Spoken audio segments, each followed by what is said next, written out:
Hello learners, this is an के निराला। और आज हम बात करने वाले हैं भारत वन स्थिति report Indian state of forest report के बारे में। तो चलिए बात करते हैं।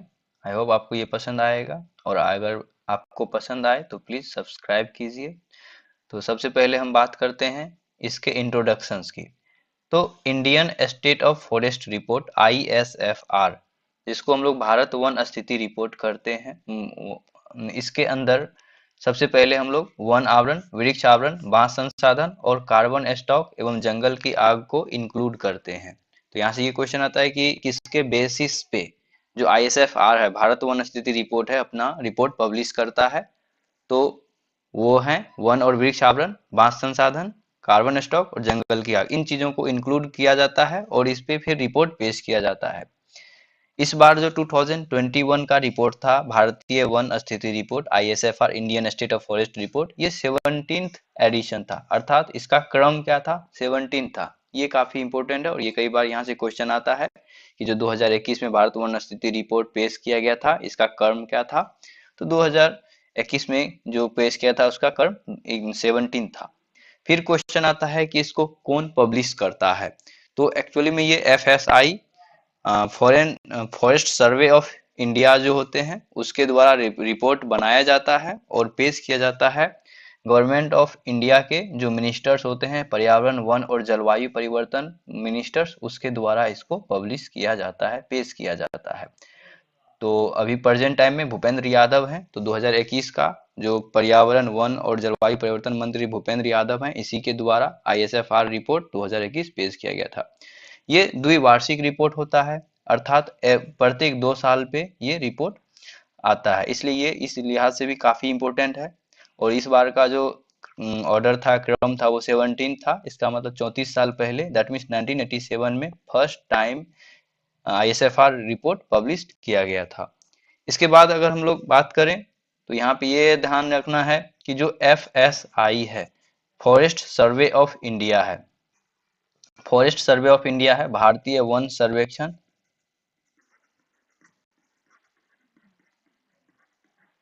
भारतीय वन सर्वेक्षण, इसका हेड क्वार्टर देहरादून में है।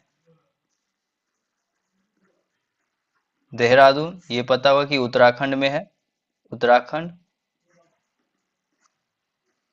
उत्तराखंड में है ये चीजें। तो जो फॉरेस्ट सर्वे ऑफ इंडिया है, देहरादून में इसकी रिपोर्ट देहरादून में है और FSI के द्वारा ही पब्लिश किया जाता है, जिसमें जो पर्यावरण मिनिस्टर्स होते हैं वो इसको पब्लिक के सामने लाते हैं। इस बार की विशेषता क्या है, जो एक्स्ट्रा पॉइंट क्या है। तो 2021 में ISFR रिपोर्ट में भारत के टाइगर रिजर्व कॉरिडोर और शेर संरक्षण के लिए एक नया चैप्टर इसमें जोड़ा गया है। तो ये ध्यान रखना है। दूसरी खासियत यह है कि इस पर बायोमास के ऊपर भी ध्यान दिया गया है।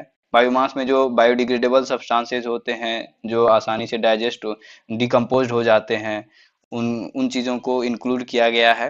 तो ये पॉइंट हो गई। अब हम बात करते हैं कि इसमें किस सैटेलाइट का यूज हुआ है, तो ये काफ़ी इंपॉर्टेंट है। तो 2021 में सुदूर संवेदी उपग्रह रिसोर्स सेट 2 को यूज किया गया है। 2019 में भी इसी सैटेलाइट के डेटा को यूज करके जितने भी रिपोर्ट्स पेश किए गए थे, इन्हीं सैटेलाइट्स के डेटा के बेसिस पे किया गया था। अब हम इसके हिस्ट्री की बात करते हैं। तो हिस्ट्री में जो ब्रिटिशर्स इंडिया थे, अर्थात औपनिवेशिक भारत में जो पहला वन नीति है, फर्स्ट फॉरेस्ट पॉलिसी 1894 में बना था, जबकि इंडिपेंडेंट इंडिया में आफ्टर इंडिपेंडेंस 1952 में बना था, लेकिन ये सक्सेसफुल नहीं हुआ। इसीलिए 1988 में न्यू वन पॉलिसी बनाई गई, जिसके अंतर्गत ये लक्ष्य रखा गया कि किसी भी टेरिटरी का, जो भी स्टेट्स है, यूनियन टेरिटरीज है, या फिर वो कोई कंट्री भी क्यों नहीं हो, उस कंट्री के या उस टेरिटरी के 33, उसका जो ज्योग्राफिकल एरिया है, जो उसका भौगोलिक क्षेत्रफल है, उस भौगोलिक क्षेत्रफल के 33% लैंड पे, टेरेस्ट्रियल एरिया पे वन होना चाहिए। ये नीति रखी गई, ये नीति बनाई गई। अब इसके क्लासिफिकेशंस की बात करते हैं। तो सघनता के बेसिस पे, डेंसिटी के बेसिस पे वनों को, फॉरेस्ट को हम लोग 5 पार्ट्स में और कहीं कहीं 4 पार्ट्स में भी डिवाइड किया जाता है। मेनली इसमें 3 ही पार्ट है। अति सघन वन, जिसको वेरी डेंस फॉरेस्ट बोलते हैं, मध्यम सघन वन, मोड या मॉडरेट डेंस फॉरेस्ट बोलते हैं, खुले वन ओपन फॉरेस्ट बोलते हैं, और सर्ब्स या स्क्रब्स झाड़ी बोलते हैं, ये चीजें। तो क्लासिफिकेशंस हो गया ये चीजें, इसको आगे हम लोग डिस्कस करेंगे। अब बात करते हैं इंडिया की, कि इंडिया की सिचुएशन या इंडिया की स्थिति क्या है भारत वन स्थिति रिपोर्ट 2021 के बारे में।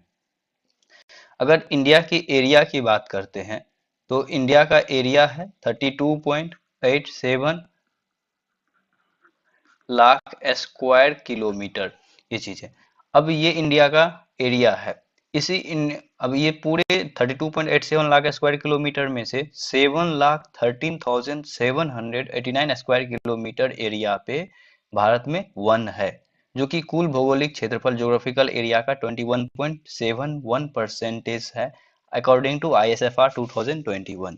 वही अगर हम लोग 2019 के साथ हम लोग कंपैरिजन करें तो 1540 स्क्वायर किलोमीटर की इस बार ग्रोथ हुई है, दर्ज की गई है, जो कि 0.22% के बराबर है। इतना पॉइंट याद रखना है।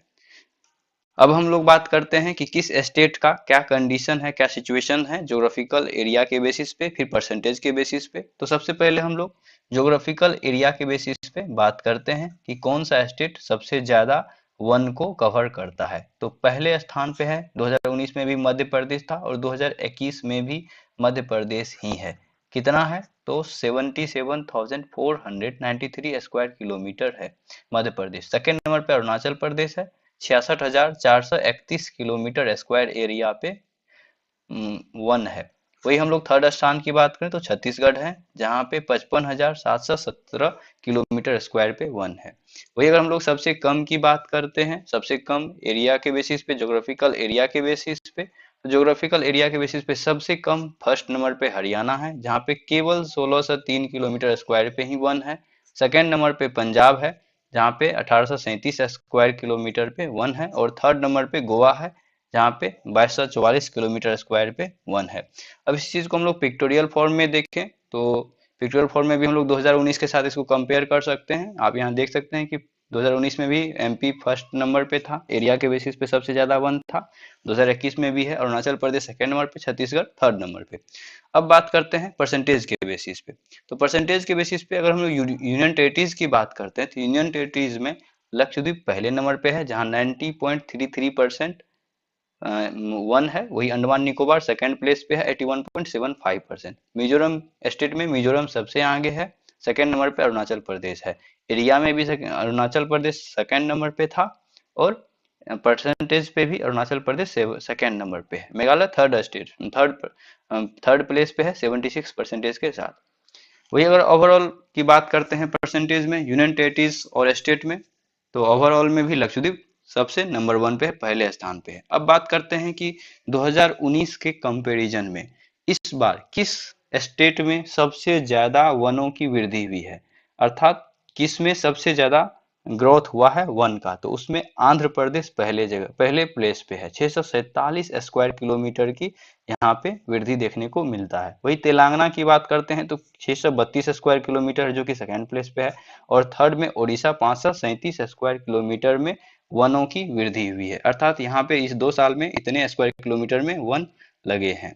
वही अगर हम लोग नुकसान करने वाले स्टेट की बात करते हैं तो नुकसान करने वाले स्टेट्स में जो हमारे सेकेंड नंबर पे थे अरुणाचल प्रदेश, उसमें आता है ये चीज है। तो अरुणाचल प्रदेश फर्स्ट प्लेस पे आता है नुकसान के मामले में, कि यहाँ सबसे ज्यादा 2 साल में 257 स्क्वायर किलोमीटर वनों का नुकसान हुआ है। सेकेंड नंबर पे मणिपुर है, 249 स्क्वायर किलोमीटर। थर्ड नंबर पे नागालैंड है, 235 स्क्वायर किलोमीटर, ये चीजें। फिर उसके बाद अब वन आवरण में जो हम लोग क्लासिफिकेशन देखे थे उस बेसिस पे सबसे नंबर वन पे कौन है, तो वेरी डेंस फॉरेस्ट, या इसी को हम लोग बोलते हैं सदाबहार वन। सदाबहार वन, इसकी डेफिनेशंस की बात करते हैं तो डेफिनेशंस में जहां पे 70% ज्योग्राफिकल एरिया पे वन हो, वन या इससे अधिक हो, उसको वेरी डेंस फॉरेस्ट या सदाबहार वन बोलते हैं, या अति सघन वन बोलते हैं। वही मॉडरेट डेंस फॉरेस्ट की बात करते हैं तो यहाँ पे ज्योग्राफिकल एरिया का 40 से 70% के बीच में अगर वन हो तो उसको हम लोग मॉडरेट डेंस फॉरेस्ट या पतझर वन बोलते हैं। पतझड़ वन बोलते हैं। वही अगर हम लोग ओपन फॉरेस्ट की बात करते हैं तो यहाँ पे 10% से 40% जोग्राफिकल एरिया के बीच में होता है, और इसको हम लोग बाग बगीचा या जो बागवानी करते हैं ये बोलते हैं। अब इंडिया की बात करते हैं तो वेरी डेंस फॉरेस्ट के मामले में अरुणाचल प्रदेश नंबर 1 पे है, अर्थात यहाँ पे अति सघन वन या सदाबहार वन सबसे ज्यादा है, और कितना है तो 21,095 kilometre square kilometre. Moderate dense forest या मध्यम सघन वन की बात करते हैं तो इस केस में मध्य प्रदेश सेकेंड नंबर पे है, और sorry Madhya Pradesh first number पे है, और ओपन फॉरेस्ट में भी मध्य प्रदेश फर्स्ट नंबर पे है। अब बात करते हैं मैंग्रोव फॉरेस्ट की। तो mangrove forest generally coastal areas में होते हैं। कोस्टल एरियाज में तो इंडिया की बात करते हैं तो इंडिया में 4,992 स्क्वायर किलोमीटर पे मैंग्रोव फॉरेस्ट है, जो कि पूरे इंडिया के ज्योग्राफिकल एरिया का भौगोलिक क्षेत्र का 0.15% है। 2019 के साथ अगर हम लोग कंपैरिजन करें तो ओनली 17 किलोमीटर स्क्वायर की ग्रोथ हुई है मैंग्रोव फॉरेस्ट में, ये चीजें। अब बात करते हैं किस स्टेट और यूनियन टेरिटरीज में कितना मैंग्रोव फॉरेस्ट है। तो नंबर 1 पे आता है पश्चिम बंगाल या वेस्ट बंगाल।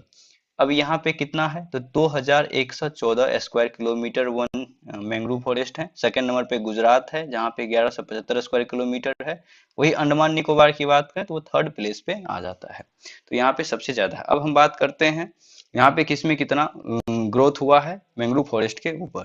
तो मैंग्रोव फॉरेस्ट के मामले में सबसे ज्यादा ग्रोथ उड़ीसा में हुआ है। मैंग्रोव फॉरेस्ट के मामले में ही महाराष्ट्र में केवल 4 स्क्वायर किलोमीटर की ग्रोथ हुई है। कर्नाटका थर्ड प्लेस पे आता है जहाँ पे केवल 3 स्क्वायर किलोमीटर की हुई है। अभी तक हम लोग वन आवरण और मैंग्रोव के बारे में देखे थे। अब हम बात करते हैं वृक्ष आवरण के बारे में। तो वृक्ष आवरण के मामले में बात करें तो इंडिया में केवल 95,748 स्क्वायर किलोमीटर पे वृक्ष आवरण है, जो कि भौगोलिक एरिया का ज्योग्राफिकल एरिया का केवल 2.91% है। वन आवरण की बात करें तो वन आवरण कितना था, वन आवरण की हम लोग बात करें तो 7,13,789 किलोमीटर स्क्वायर पे वन था, वन आवरण था, जो कि हम लोग परसेंटेज की बात करें तो 21.71% के इक्विवेलेंट था, जबकि हम लोग वृक्ष आवरण की बात करते हैं तो 2.91% है। 2019 की तुलना में कंपेयर करें तो वृक्ष आवरण में केवल 721 स्क्वायर किलोमीटर की ग्रोथ हुई है, जो कि 0.76% के बराबर है। अब इसको हम लोग कंपेयर करते हैं वन आवरण और वृक्ष आवरण से। तो वन आवरण जैसा कि अभी बताए थे कि जो ज्योग्राफिकल एरिया है भौगोलिक क्षेत्रफल है 7,13,789 स्क्वायर किलोमीटर पे वन आवरण है, जो कि पूरे इंडिया का 21.171% के बराबर है। वही ग्रोथ की बात करें तो 2019 के कंपेरिजन में 1540 स्क्वायर किलोमीटर की ग्रोथ हुई है। वृक्ष आवरण की बात करें तो 95,748 स्क्वायर किलोमीटर एरिया पे वृक्ष आवरण है, जो कि ज्योग्राफिकल एरिया के हिसाब से परसेंट है, और परसेंटेज के हिसाब से 2.91% है। ग्रोथ की बात करते हैं तो 721 किलोमीटर स्क्वायर की ग्रोथ हुई है। अब इन दोनों को अगर हम लोग कुल मिला लेते हैं वृक्ष आवरण और वन आवरण में, तो कुल हो गया 8,09,537 स्क्वायर किलोमीटर, और कुल ग्रोथ हो गया 24.62%, और 2261 स्क्वायर किलोमीटर का ग्रोथ हुआ है। अब हम बात करते हैं कुछ इंपॉर्टेंट पॉइंट्स की। तो 2019 की रिपोर्ट के अनुसार देश में कुल वन आवरण और वृक्ष आवरण 8,07,276 स्क्वायर किलोमीटर था, जो कि ज्योग्राफिकल एरिया का 24.56% था। लेकिन इस बार कितना हो गया, इस बार हम लोग अगर बात करते हैं तो 24.62% हो गया। 2021 में 24.62%, जैसा कि अभी हम लोग यहाँ पे देखे थे 24.62%, वही 2019 में 24.56% था। क्षेत्रफल के अनुसार अगर हम लोग बात करते हैं कि कौन सा टाइगर रिजर्व है जहाँ पे सबसे ज्यादा वन आवरण है, तो उसमें आ जाता है Nagarjuna Sagar Shri slam tiger reserve, जहाँ पे सबसे बड़ा वन क्षेत्र है, और कितना है तो 2,932.95 स्क्वायर किलोमीटर। कहाँ है, आंध्र प्रदेश में। तो ये था एरिया के बेसिस पे आंध्र प्रदेश का Nagarjuna Sagar Shri slam tiger reserve. वही परसेंटेज की बात करते हैं तो पक्के टाइगर रिजर्व जो कि अरुणाचल प्रदेश में है, और यहाँ पे 96.83% पे वन क्षेत्र है, अर्थात पूरे अरुणाचल प्रदेश का 96.83% पे जो कि पक्के टाइगर रिजर्व है वहां पे सबसे ज्यादा वन है। अब हम बात करते हैं भारत वन स्थिति रिपोर्ट ISFR 2021 के लिए कि यहाँ पे कार्बन स्टॉक कितना है। तो कार्बन स्टॉक इस बार 7,204 मिलियन टन होने का अनुमान है। वही हम लोग 2019 के अंतिम आकलन की तुलना में कंपेयर करें तो कार्बन स्टॉक 2019 के तुलना में 79.4 मिलियन टन की वृद्धि हुई है। ये चीजें, और ये काफी चिंता वाली विषय है। अब हम बात करते हैं बिहार में वन स्थिति रिपोर्ट के बारे में। तो बिहार में कुल वनावरण 7380.79 स्क्वायर किलोमीटर है, जो कि बिहार के ज्योग्राफिकल एरिया भौगोलिक क्षेत्रफल का केवल 7.84% है। जबकि हम लोगों को ये पता है कि 33% होना चाहिए, लेकिन है कितना, 7.84%, काफी पीछे है। वही वृक्ष आवरण की बात करते हैं तो वृक्ष आवरण 2341 स्क्वायर किलोमीटर है। अब हम लोग वन आवरण में देखते हैं कि कौन से डिस्ट्रिक्ट में, बिहार के किस डिस्ट्रिक्ट में सबसे ज्यादा वन आवरण है। तो एरिया के बेसिस पे सबसे ज्यादा वन आवरण कैमूर में है, जो कि परसेंटेज के बेसिस पे भी हम लोग देखेंगे कि कैमूर ही है।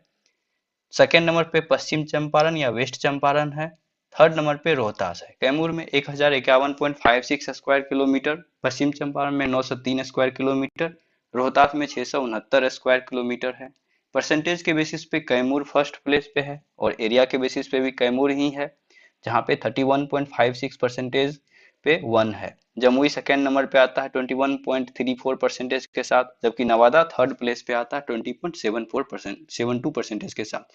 तो ये बिहार के डिस्ट्रिक्ट के बारे में था। अब हम बात करते हैं सबसे कम, बिहार में कहाँ पे, किस डिस्ट्रिक्ट में सबसे कम वन आवरण है। तो बिहार में वनावरण के मामले में सबसे कम शेखपुरा में है, जहाँ पे केवल 1.19 स्क्वायर किलोमीटर पे वन है, जबकि अरवल सेकेंड नंबर पे है 4.14 स्क्वायर किलोमीटर के साथ। वही जहानाबाद थर्ड प्लेस पे है 4.43 स्क्वायर किलोमीटर के साथ। परसेंटेज की बात करें तो परसेंटेज में भी शेखपुरा पहले जगह पे, पहले स्थान पे है 0.17%, और एरिया में भी। वही बक्सर और सिवान परसेंटेज के मामले में सेकेंड प्लेस पे है, और गोपालगंज थर्ड प्लेस पे है 0.42% के साथ। अब हम बात करते हैं 2019 की तुलना में कि बिहार में क्या क्या चेंजेस हुआ है वन रिपोर्ट में। तो सर्वाधिक कमी, सबसे ज्यादा जो बिहार में कमी हुआ है वन आवरण में, वो कैमूर है, जो कि पहले प्लेस पे है।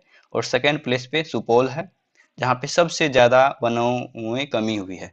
वही वृद्धि की बात करें तो सबसे ज्यादा वृद्धि बांका में हुआ है। कितने का वृद्धि हुआ है, तो 16.29 स्क्वायर किलोमीटर की वृद्धि हुई है। और जमुई सेकेंड प्लेस पे है, जहाँ पे 13.22 स्क्वायर किलोमीटर की वृद्धि हुई है। अब अगर हम लोग बिहार के टोटल वनावरण में वृद्धि देखें, मतलब जितने पूरे डिस्ट्रिक्ट को मिला करके बिहार की बात करते हैं, तो बिहार में टोटल 74.84 स्क्वायर किलोमीटर की वृद्धि हुई है। अब हम बात करते हैं बिहार के वनों के मामले में क्लासिफिकेशंस के बेसिस में कि सबसे ज्यादा कौन से कहाँ पे है। जैसे अगर हम लोग बात करते हैं बिहार की, तो बिहार में जो VDF है, वेरी डेंस फॉरेस्ट, अति सघन वन, जिसको सदाबहार वन भी कहते हैं, जहाँ पे 70% या उससे ज्यादा वन होता है, उस केस में जमुई डिस्ट्रिक्ट सबसे ज्यादा नंबर वन पे है। अर्थात जमुई, पूरे बिहार में जमुई में वेरी डेंस फॉरेस्ट सबसे ज्यादा है, सदाबहार वन सबसे ज्यादा है, और कितने एरिया पे है, तो 28.97 स्क्वायर किलोमीटर पे। वही हम लोग पतझड़ वन या मध्यम सघन वन या मॉडरेट डेंस फॉरेस्ट की बात करते हैं, जहाँ पे 40% से 70% के बीच में वनावरण होता है। उसमें पश्चिम चंपारण या वेस्ट चंपारण है, जहाँ पे 548.47 स्क्वायर किलोमीटर वन है। अर्थात वेरी डेंस फॉरेस्ट के मामले में जमुई डिस्ट्रिक्ट टॉप पे है, और मॉडरेट डेंस फॉरेस्ट के मामले में वेस्ट चंपारण और टॉप पे है। वही ओपन फॉरेस्ट की बात करें तो कैमूर है, जहाँ पे 531.73 स्क्वायर किलोमीटर है ओपन फॉरेस्ट, या खुला वन बोलते हैं इसको, बाग बगीचा अब इसी के अंदर आता है ये चीजें। तो ये हुआ। अब हम बिहार के वनावरण की अगर हम लोग बात करते हैं, ये जो क्लासिफिकेशन था 2019 के साथ 2021 में, उसका जो कंपेयर करें, तो उसको एक नज़र देख लेते हैं। ये जो यहाँ पे ये 2019 का रिपोर्ट है, और ये 2021 का रिपोर्ट है। अति सघन वन के मामले में, जैसा कि अभी बताए थे कि अति सघन वन मामले में जमुई पहले जगह पे है, और यहाँ पे पूरे बिहार में 2021 में 333.42 स्क्वायर किलोमीटर पे वन है। ये स्क्वायर किलोमीटर में है, और ये परसेंटेज में है यहाँ पे। तो अति सघन वन बिहार में 0.35% है, मॉडरेट डेंस फॉरेस्ट बिहार में 3.49 है, ओपन फॉरेस्ट 4% है।